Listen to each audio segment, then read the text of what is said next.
Despite mixed messages, a K-file investigation this hour finds Kamala Harris is targeting crucial battleground voters with vastly different messages on Gaza and Israel. This ad is running in Michigan, which has the largest Arab population in America.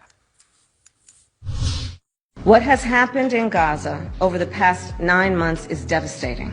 We cannot allow ourselves to become numb to the suffering, and I will not be silent. All right, well, it's a very different story for an ad in Pennsylvania targeting Jewish voters. Let me be clear.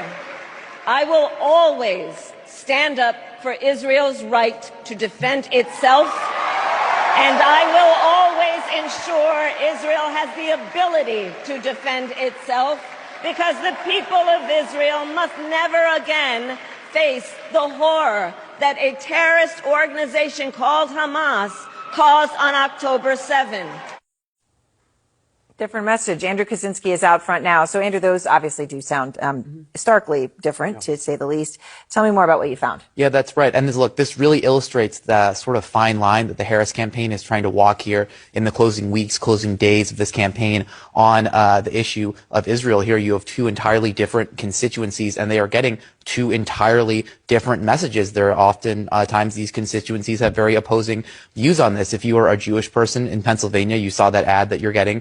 You are getting that ad that talks about how strong she is in Israel. If you're a Muslim voter in Michigan, you are getting that ad on Facebook that's talking about how she won't be silent on the issue of Gaza. Now, what's really interesting here is that ad that we just played, the one that's going to Jewish voters in Pennsylvania. Now, it sort of sounds like those two clips of her talking about Israel are together, but they actually cut part of it out. Take a listen to what they cut.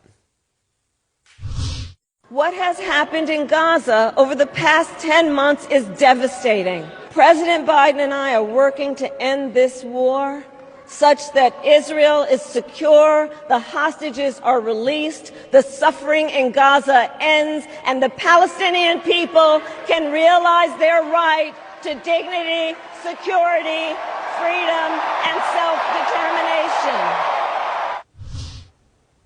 And you've seen, too, that they cut out that portion of the ad where they talked about Gaza from her DNC speech. Those two parts were together. They sliced them. They cut that part out. Now, look, she's also getting hammered a lot on this issue by Republicans. We talked just a couple days ago about how those robocalls were airing in Wisconsin that are made to sound like they're in support of Jill Stein, talking about her position on Gaza, saying that they're highlighting her pro-Israel position, and they're sort of trying to siphon those votes away from her. So this is a